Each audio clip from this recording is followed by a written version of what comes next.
Hydrogen bonding के बारे में पढ़ा था।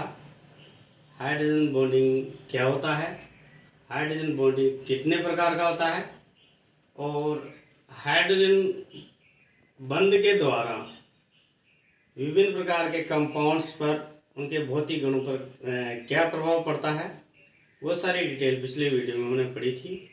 और इसके बाद में हम आज जो वीडियो में पढ़ने जा रहे हैं वह है एल्कोहलों की रासायनिक अभिक्रियाएं।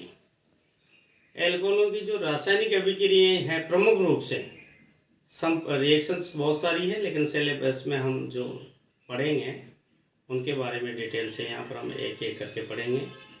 तो सबसे पहले कौन कौन सी रिएक्शंस एल्कोहल प्रदर्शित करते हैं, यानी कि उनकी रासायनिक अभिक्रियाएं कौन सी है। तो we know very well that two type of chemical reaction involving by the monohydric alcohol. इनमें से हैं पहली वे अभिक्रियाएं जिनमें O और H के बीच में से जो बंध टूट करके, यानी कि इस अभिक्रिया में हाइड्रोजन परमाणु के कारण ये अभिक्रिया होती है। दूसरी अभिक्रिया जिनमें कार्बन परमाणु और हाइड्रोक्सिल समूह के बीच में से हाइड्रोक्सिल समूह अलग होकर के रिएक्शन करता है, यानी कि ये जो रिएक्शन है हाइड्रोक्सिल समूह के कारण होती है। इस तरह से ये हमारी दो प्रकार की रिएक्शंस हो गई जो एल्कोहल प्रदर्शित करते हैं। पहली हाइड्रोजन के कारण, दूसरी हाइड्रोक्सिल समूह के कारण।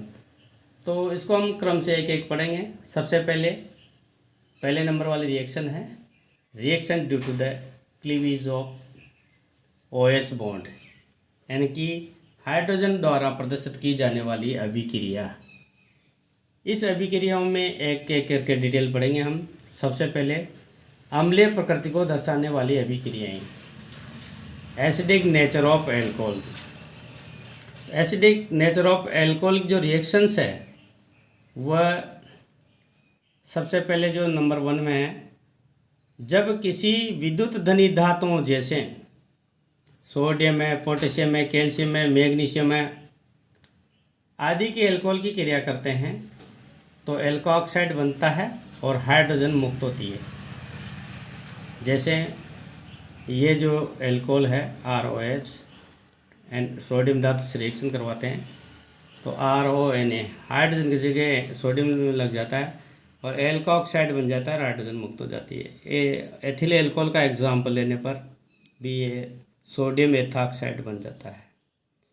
ठीक इसी तरह से अम्लीय प्रकृति दर्शाने वाली रिएक्शन यदि हम सोडा एमाइड या सोडियम हाइड्राइड के साथ भी करते हैं तब इसमें अमोनिया निकलती है, क्योंकि NH3 एल्कोहल की अपेक्षा अति दुर्बल अम्ल है। अतः एमाइड आयन यानी कि NH2 माइनस एल्काक्साइड आयन यानी कि O-R की अपेक्षा अति प्रबल क्षार होगा और इस कारण से सोडियम एल्कोऑक्साइड और अमोनिया बनेंगे। जैसे हम यहाँ रिएक्शन करते हैं, ये ROH एल्कोहल लेते हैं, सोडा एमाइड से करवाते हैं तो RONA एल्कोऑक्साइड बनेगा, NH3 निकलेगी। एथिल एल्कोहल के साथ उदाहरण लेकर के करते हैं तो सोडियम एथॉक्साइड बन जाता है और अमोनिया निकलती है। ठीक इसी तरह से सोडियम हाइड्राइड के साथ करते हैं तो इसमें हाइड्रोजन मुक्त होगी और एल्कोऑक्साइड बनेगा। और इसी तरह से अगर यदि हम ग्रिग्नार अभिक्रम के साथ भी रिएक्शन करते हैं एल्कोहलों की तो इसमें हमारा जो प्रमुख प्रोडक्ट है वह एल्केन बनेगा और RO-MgX बाहर निकल जाएगा। इस तरह से इस रिएक्शंस के आधार पर एल्कोहलों की अगर अम्लीय प्रकृति का अगर क्रम देखें तो सबसे अधिक अम्लीय मेथेनॉल होगा, उसके बाद में प्राइमरी एल्कोहल हो गए जो भी एथेनॉल है, फिर सेकेंडरी एल्कोहल होंगे, फिर टर्शरी एल्कोहल होंगे। यानी कि सबसे अधिक अम्लीय प्रकृति मेथेनॉल दर्शाएगा और सबसे कम यानी कि दुर्बल अम्लीय प्रकृति टर्शरी एल्कोहल दिखाएंगे। इसको हम इस तरह से डिटेल से आगे यहाँ पढ़ते हैं। यह लिखा हुआ है कि प्रत्येक एल्कोहल की सबसे दुर्बल अम्लीय प्रकृति होती है। इसका रीज़न अपन यहाँ पर देते हैं क्यों ये दुर्बल अम्लीय प्रकृति होता है। ये कारण है क्योंकि प्राथमिक से तृतीयक एल्कोहल की तरफ जाने पर आर या एल्काइल समूह की संख्या बढ़ती जाती है। अपन जानते हैं अच्छी तरह से कि ज्यों ज्यों प्राइमरी से टर्शियरी की तरफ जाते हैं तो एल्काइल समूह की संख्या बढ़ जाती है। प्राइमरी में 1 होता है, सेकेंडरी में 2 हो जाते हैं, टर्शियरी में 3 हो जाते हैं। तो इसी अनुपात में जितने मतलब एल्काइल समूह की संख्या बढ़ती है, इसी अनुपात में प्लस आय प्रभाव भी बढ़ता जाता है। और प्लस आय प्रभाव के कारण ऑक्सीजन परमाणु पर ऋण आवेश का घनत्व भी बढ़ता जाता है। और ऋण आवेश का घनत्व जितना अधिक होता जाएगा, OH समूह से प्रोटॉन का निकालना उतना ही कठिन होता जाएगा। यानी कि प्रत्येक एल्कोहल जिसमें दुर्बल यानी कि प्रत्येक एल्कोहल सबसे दुर्बल अम्लीय होगा, क्योंकि हम जानते भी है एसिड वही होता है जो आसानी से H+ देता है, जो कठिनाई से देता है वह दुर्बल अम्ल होता है। यही कारण है कि इस तरह से ये जो क्रम है, प्राइमरी सबसे अधिक अम्लीय, फिर सेकेंडरी, फिर ये टर्शियरी, ये हमने शो करके दिखा रखा है या आइडेंटिटी को, और इस तरह से ये सारा क्रम एक्सप्लेन करेंगे। लेकिन इसके विपरीत यदि बीटा प्रतिस्थापित एल्कोहलों की अम्लीय प्रकृति का बारे में हम स्पष्टीकरण करने चाहेंगे तो ठीक ये एल्कोहलों के जो है उनसे विपरीत है, क्योंकि इसका रीज़न ये है कि इनमें प्रतिस्थापी समूह का -I प्रभाव बढ़ने पर एल्कोहलों का अम्लीय गुण बढ़ता जाता है। इसमें प्रतिस्थापी समूह का द्वारा -I प्रभाव डाला जाता है तो CO बंध के ऑक्सीजन पर इलेक्ट्रॉन घनत्व कम हो जाता है, और इलेक्ट्रॉन घनत्व कम हो जाने के कारण OH बंध के इलेक्ट्रॉन का O परमाणु की ओर विस्थापन बढ़ जाता है, जिससे प्रोटॉन की उपलब्धता बढ़ जाती है। और प्रोटॉन की उपलब्धता बढ़ जाती है तो फिर वह अम्लीय प्रवृत्ति अधिक रखता है। इस तरह से ये हमारी जो संपूर्ण जो रिएक्शन थी, ये एल्कोहलों की अम्लीय प्रकृति दर्शाने वाली रिएक्शन थी, जिसमें इम्पोर्टेंट है। अब दूसरी प्रकार की रिएक्शन है, इसको कहते हैं एस्टरीकरण। एस्टरीकरण जो रिएक्शन है, इसके बारे में ये कहना चाहूँगा कि एल्कोहल को जब कार्बोक्सिलिक अम्लों के साथ किसी खनिज अम्ल उत्प्रेरकों की उपस्थिति में गर्म किया जाता है तो फिर एस्टर बनता है, और एस्टर बनने की इस प्रक्रिया को एस्टरीकरण कहते हैं। उदाहरण के द्वारा हम इसमें लेंगे, ये जो समीकरण है इसमें एल्कोहल ले लिया और कार्बोक्सिलिक एसिड ले लिया, इसके साथ में इसमें जो उपस्थिति उत्प्रेरक है वो खनिज अम्ल जैसे सांद्र H2SO4 है या सांद्र HCl है, कोई सा एक लेंगे। इनकी उपस्थिति में दोनों की रिएक्शन करवाते हैं तो ये RCOR एक एल्काइल एल्केनोइड बन जाता है, यानी कि एस्टर बन जाता है। तो इसी कारण से ये रिएक्शंस एस्टरीकरण कहलाती है। इसका एग्जांपल अपना अगर एथिल एल्कोहल और एसिटिक एसिड से करवाते हैं तो एथिल एसीटेट बन जाता है, जो कि एक एस्टर है, और ये एस्टरीकरण रिएक्शंस है। ठीक इसी तरह से विभिन्न प्रकार के एल्कोहलों से एस्टर का सुगमता से यानी कि आसानी से बनने का जो क्रम है वो निम्न प्रकार से है। अगर जो विभिन्न एल्कोहलों की रिएक्शन करवाते हैं तो किस तरह से एस्टर आसानी से बन पाते हैं, इसमें मेथेनॉल के साथ रिएक्शन से आसानी से बन जाएगा, फिर प्राथमिक, फिर द्वितीयक, फिर तृतीयक। इस तरह से ये क्रम याद रखना होगा।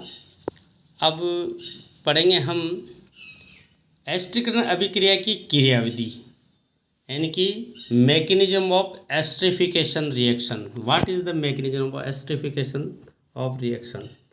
ये अभिक्रिया किस तरह से होती है। सबसे पहले हम एल्कोहल को इस तरह से लिखते हैं RC≡OH।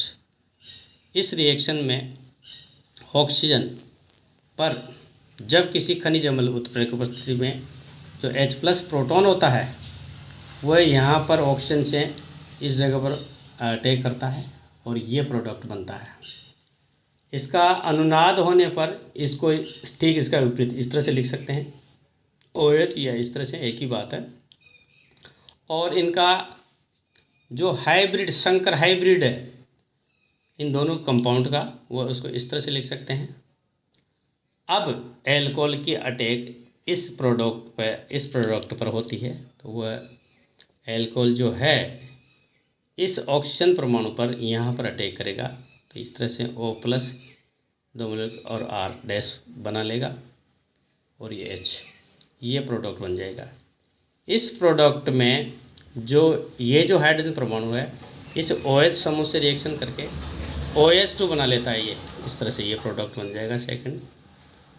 और जो कि एक अस्थायी प्रोडक्ट है, इसमें से ये जल का मॉलिक्यूल टूट करके -H2 ग्रुप में बाहर निकल जाएगा और ये दूसरा प्रोडक्ट बन जाएगा। C+ आवेश आ जाएगा, OH-, इस तरह से। फिर इसका मतलब यहाँ पर इलेक्ट्रॉन की डेंसिटी कम हो गई है, इसलिए इलेक्ट्रॉन इस तरह से चलेंगे, तो ये H एटम प्रोटॉन के रूप में बाहर निकल जाएगा यहाँ से और इस तरह से C डबल बॉन्ड हो, ये एक एस्टर बन जाएगा। तो ये संपूर्ण जो है मैग्नीज्म ऑफ स्टेरिफिकेशन रिएक्शन है, इसको आप डिटेल से पढ़ सकते हो। तो ये इनकी दूसरी प्रकार की रिएक्शन कंप्लीट हो गई है। अब तीसरी प्रकार की रिएक्शन है reaction with acid chlorides and acid anhydrides. इस रिएक्शन को एसिटिलीकरण कहते हैं, एसिटिलीकरण रिएक्शन कहते हैं। यदि एसिटिल क्लोराइड और एसिटिक एनहाइड्राइड के साथ अभिक्रिया करवाते हैं तो इसमें भी बनता तो एस्टर ही है, लेकिन एसिटिल समूह जो होता है CH3 CO समूह को, जिसको एसिटिल समूह कहते हैं, वह H को हटा करके उसकी जगह पर लग जाता है और एस्टर बन जाता है। जैसे ये रिएक्शन में लेंगे, ये एल्कोहल है, इस एल्कोहल में एसिटिल क्लोराइड CH3COCl की रिएक्शन करेंगे, हाइड्रोजन एटम भाग लेता है, तो ये इस HCl के बाद Cl के मिलकर के -HCl बाहर निकल जाएगा और इस तरह से ROCOCH3 एक एस्टर बन जाएगा। इसी कारण से रिएक्शन एसिटिलीकरण करते हैं। इसी तरह से एसिटिक एनहाइड्राइड के साथ अगर फिर रिएक्शन करते हैं तो इसमें यहाँ से मिलकर के ये एसिटिक एसिड का एक मॉलिक्यूल बाहर निकल जाएगा और एक एस्टर बन जाएगा। इस तरह से दोनों कंपाउंड के साथ किसी भी एल्कोहल से रिएक्शन कराते हैं, जैसे मेथिल रेथिल अल्कोहल से रिएक्शन कराए तो ये अगर मेथिल के साथ कराते हैं तो एथिल एसीटेट बनता है, और एथिल के साथ कराते हैं तो एथिल कंपाउंड दोनों प्रकार के बन जाते हैं। एसिटिक एनहाइड्राइड के साथ भी एथिल एसीटेट बन जाता है। तो ये सारी जो रिएक्शन है ये 3rd नंबर की रिएक्शन थी, एसिटिलीकरण। अब एसिटिलीकरण की क्रियाविधि, what is the mechanism of acetylation, acetylation की मैकेनिज्म क्या है, इसके समझने के लिए एल्कोहल हमने लिया, एल्कोहल की किसी भी एसिटिल क्लोराइड या एसिटिक एनहाइड्राइड से रिएक्शन करवाएंगे तो यहाँ से रिएक्शन इधर आने पर ऑक्सीजन पर पॉजिटिव और एल्कोहल अटैक करेगा, तो ये प्रोडक्ट इस तरह से यहाँ पर इस कार्बन पर पॉजिटिव हो जाएगा, ऑक्सीजन पर नेगेटिव हो जाएगा। सो एल्कोहल जो होगा यहाँ पर अटैक करेगा R+ OH, और फिर इसमें अनुनाद हो करके ये ऑक्सीजन से यहाँ पर जाएगी और Cl- मॉलिक्यूल यहाँ से बाहर निकल जाएगा और R+ OH एक दूसरा प्रोडक्ट बन जाएगा। फिर इसमें से एक प्रोटॉन बाहर निकल जाएगा, यहाँ पर इसको इलेक्ट्रॉन की कमी है इसलिए प्रोटॉन में H+ पाया मिलेगा और इस तरह से एस्टर बन जाएगा। तो ये एक एसिटिलीकरण अभिक्रिया की क्रियाविधि थी। इसी तरह से इसकी चौथी रिएक्शन है, ये सभी वो रिएक्शन है जो H एटम के कारण हो रही है, फॉर्मेशन ऑफ सल्फोनेट्स।